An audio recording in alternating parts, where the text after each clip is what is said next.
My dear students, మీరు income tax ఎగ్జామ్కి prepare అయ్యేటప్పుడు ఒక విషయాన్ని మీరు గుర్తుపెట్టుకోండి అమ్మా. దీంట్లో 30% థియరీ వస్తుంది, మిగిలిన 70% మనకి ప్రాబ్లమ్సే వస్తాయి. గుర్తుపెట్టుకోవాలి, ఓన్లీ 30% థియరీకి ఛాయిస్ ఉంది, 70% మనకి ప్రాబ్లమ్సే వస్తాయి. అయితే ఈ 30%లో కూడా మనం ఎక్కువ స్కోర్ చేసుకోవాలమ్మా. యూనిట్ 1లో బేసిక్ కాన్సెప్ట్స్ ఉంటాయమ్మా. క్యానన్స్ ఆఫ్ ట్యాక్సేషన్ అని చెప్పి ఉంటుందమ్మా. క్యానన్స్ అది ఒకసారి వచ్చింది, ఈసారి కూడా కొంచెం ఎక్స్పెక్ట్ చేస్తున్నాం. బట్ అనేది differences between direct and indirect taxes ఒకటి చూసుకోండి. తర్వాత what is assessment year, residential స్టేటస్లో కంపల్సరీ ఒక ప్రాబ్లం రావచ్చు అమ్మా, లేకపోతే థియరీ వస్తుంది. Basic conditions and additional conditions అనమాట.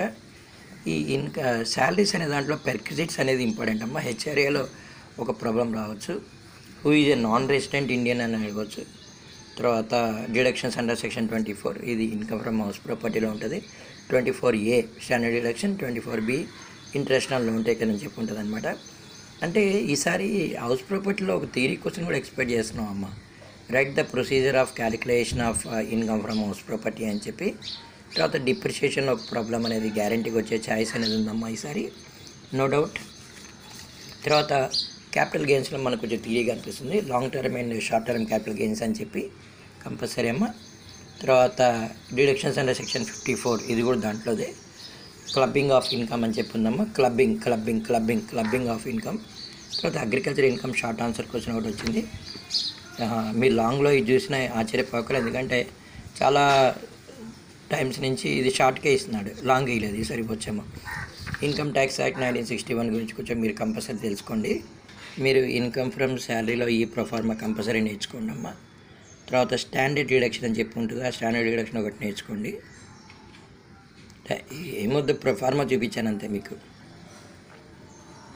ఏమ్మా థియరీలో ఇదొకటి మనకి ఇంపార్టెంట్ అనిపిస్తుందమ్మా. చెప్పాను కదమ్మా, డిప్రిషియేషన్లో ప్రాబ్లం వచ్చే ఛాయిస్ ఉందని చెప్పి. ఇలాంటిది డబ్ల్యూడివి ఇస్తారు, అడిషన్స్ ఇస్తారు, తర్వాత ఏదైనా సేల్ ఉంటే అది కూడా ఇస్తారనమాట. ఇన్కమ్ ఫ్రమ్ ప్రొఫెషన్లో ఈసారి చార్టెడ్ అకౌంటెంట్ది లేదా డాక్టర్ది ఎక్స్పెక్ట్ చేస్తున్నామమ్మా. ఈ ప్రొఫార్మా నేర్చుకోవాలి మీరు. తర్వాత డిప్రిషియేషన్ రేట్స్ ఒకటి చూసుకోండి అమ్మా కంపల్సరీ. యాక్చువల్గా ఏవైతే నేను టిక్ చేశానో ఇవి కొంచెం ఇంపార్టెంట్ అమ్మా, ఇలా చూసుకోండి మీ దగ్గర ఉన్న మెటీరియల్ నుంచి అనమాట. Difference between direct and indirect ట్యాక్సెస్ని ఇందాకే చెప్పాను, అది కూడా వచ్చే ఛాయిస్ ఉందన్నమాట. రెసిడెన్షియల్ స్టేటస్ ఒకటి చూసుకోండి. తర్వాత total income, clubbing of income అంటారు అనమాట. శాలరీస్లో పెర్క్విజిట్స్ అని చెప్పాను. Profit in lieu of salary, deductions under section 16, దాన్ని స్టాండర్డ్ డిడక్షన్ అంటారమ్మా. ఇంకా చూడండి, డిప్రిషియేషన్లో మనకి థియరీ రావడానికి, అంటే నేను ఇక్కడ టిక్ చేసినవి ఓన్లీ థియరీ రావడానికి ఛాయిస్ ఉన్నాం అనమాట. చూడండి. అలాగే what is meaning of residential status అడగచ్చు. Gross total income, what you mean by gross total income అని చెప్పి అడగచ్చు అనమాట. అంటే ఇన్కమ్ హెడ్స్ అనేది ఉంది, డిఫరెంట్ టైప్స్ ఆఫ్ హెడ్స్ అనమాట. తర్వాత అగ్రికల్చర్ ఇన్కమ్ గురించి నేను చాలా క్లారిటీగా చెప్పానమ్మా. ఇక్కడ టిక్ పెట్టినవి కూడా చూసుకోండమ్మా జాగ్రత్తగా. ఓకే, మీ దగ్గర ఏ మెటీరియల్ ఉంటుంది లేదా రీడర్ ఉంటే రీడర్లోంచి చక్కగా ప్రిపేర్ అయిపోండమ్మా. అలాగే ఇన్కమ్ ఫ్రమ్ అదర్ సోర్సెస్లో మనకి బాండ్ వాషింగ్ ట్రాన్సాక్షన్స్ అని చెప్పగొట్టుకుందామా, అది కూడా చూసుకోండి. అంటే సెక్యూరిటీస్ని డ్యూ డేట్ కంటే ముందు రిలేటివ్స్ కానీ ఫ్రెండ్స్ కానీ అమ్మడం అనమాట. యాక్చువల్గా సేల్స్ కాదు, మామూలుగా ట్రాన్స్ఫర్ చేస్తారు. ఇన్కమ్ ఫ్రమ్ అదర్ సోర్సెస్లో ఒక షార్ట్ ఆన్సర్ క్వశ్చన్ అయితే మనకి చాలా క్లారిటీగా వచ్చేటట్టు కనిపిస్తుందమ్మా. ఇది కూడా మీరు తప్పనిసరిగా ప్రిపేర్ కావాలి. అండ్ మై డియర్ స్టూడెంట్స్, మీరు గుర్తుపెట్టుకోండి అమ్మా, ఇక్కడ క్యాపిటల్ గెయిన్స్లో కాస్ట్ ఆఫ్ ఎక్విజిషన్ అని చెప్పి ఉంటుంది మనకి. అంటే ఇండెక్సింగ్ అనమాట. అంటే మనం కొన్న rate into current year index పై మనం కొన్న ఇయర్లో ఇండెక్స్ నెంబర్ వేస్తే దాంట్లో మీరు కాస్ట్ ఆఫ్ ఎక్విజిషన్ అనేది మనకు అనుకుంటాం అనమాట. దాని నుంచి మనం చేయాల్సి ఉంటుంది. అలాగే డిడక్షన్స్ అనేవి ఉన్నాయమ్మా. మళ్ళీ మనం షార్ట్ టర్మ్ కానీ లాంగ్ టర్మ్ కానీ investments, for example house property అమ్మి మళ్ళీ హౌస్ ప్రాపర్టీ కొన్నాం అనుకోండి, సెక్షన్ 54 ప్రకారం ఏవైతే డిడక్షన్స్ ఉన్నాయో అవన్నీ కూడా మనం నేర్చుకోవాల్సిన అవసరం అనేది ఉంది.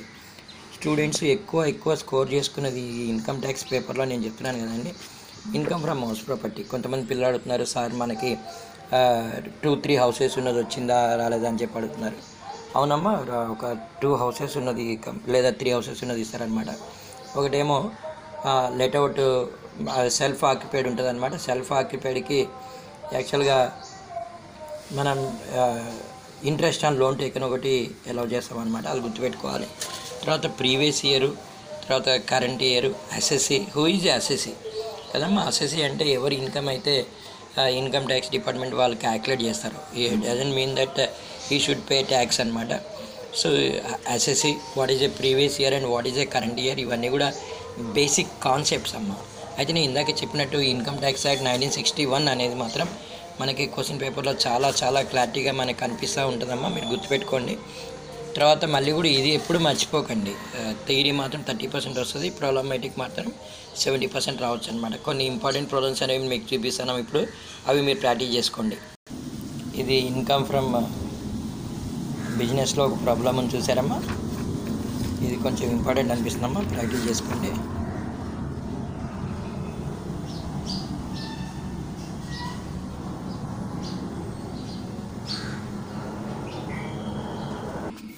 ఈ పేపర్లో అన్నీ కూడా ఏం చూడకండి అమ్మా, ఇది చూడండి. Deductions applicable to short term capital gains ఒకటి, బాండ్ వాషింగ్ ట్రాన్సాక్షన్ ఇప్పుడే చెప్పాను కదమ్మా, క్యాజువల్ ఇన్కమ్, ఇవి మనకి ఇంపార్టెంట్ అనిపిస్తున్నాయి అమ్మ, ఈ 3 కూడా అనమాట. ఓకేనా? ఇంకా అన్నీ వద్దు, నేను చూపిస్తాను మీకు ఏవి ఇంపార్టెంట్ అవే చెప్తాను, అన్నీ అనవసరం.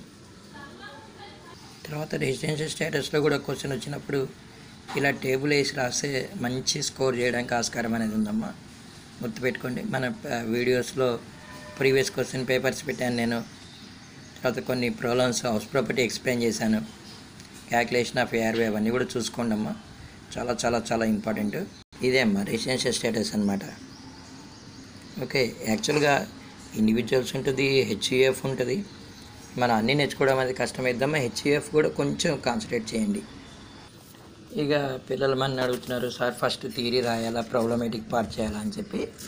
నేనే చెప్తున్నానమ్మా, ఒకవేళ కానీ థియరీలో మీరు పర్ఫెక్ట్ ఉండి ఈ థియరీ క్వశ్చన్ నాకు వచ్చు, ఫర్ ఎగ్జాంపుల్ అగ్రికల్చర్ ఇన్కమ్ అనేది వచ్చింది అనుకోండి, అది రాసేయండి ఫస్ట్. తర్వాత రెసిడెన్షియల్ స్టేటస్లో ఎక్కువ వచ్చింది అనుకోండి, అది చేయండి. లేదా రెసిడెన్షియల్ స్టేటస్లో థియరీ వచ్చింది అనుకోండి, అది మీరు రాయగలుగుతుంటే అది రాయండి.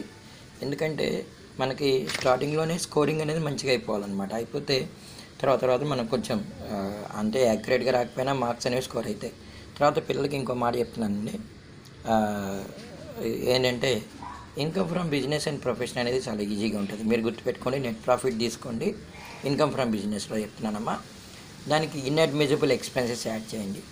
ఇప్పుడు మన స్టూడెంట్ అడుగుతున్నారు, sir interest and capital is అలౌడా అని చెప్పి, నాట్ అలౌడ్ కదండి, అది యాడ్ చేయాలి.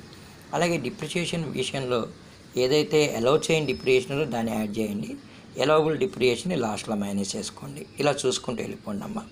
అలాగే ఏదైనా ఎసెట్ కొన్నాడు అనుకోండి, ఆ ఎసెట్ని యాడ్ చేయండి, దానిపైన అడ్మిజబుల్ డిప్రిషియేషన్ ఉంటుంది, రేటు 40% 25% అలా ఉంటుంది అనమాట, అది మీరు మైనస్ చేయండి.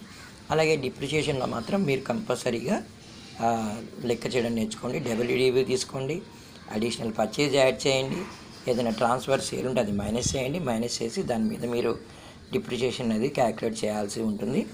అలాగే short term capital gains and long term capital gains పైన ట్యాక్స్ రేట్స్ ఏ విధంగానే, for example long term capital gain పైన 20% ట్యాక్స్ ఉందనుకోండి, దాని గురించి రాయడం అనేది నేర్చుకోండి. అలాగే ఇన్కమ్ ఫ్రమ్ అగ్రికల్చర్లో చాలా క్లారిటీగా నేను ఎక్స్ప్లెయిన్ చేస్తున్నానండి. సో మనం కొన్ని బేసిక్ యాక్టివిటీస్ చేయాల్సి ఉంటుంది, ప్రైమరీ యాక్టివిటీస్, తర్వాత అడిషనల్ యాక్టివిటీస్ అనేవి ఉంటాయన్నమాట. ఏమండి ఇక్కడ మనకి ఇండియాలో ఎట్ ప్రజెంట్ ఉన్నటువంటి డైరెక్ట్ ట్యాక్స్ ఇన్కమ్ ట్యాక్స్ అనమాట.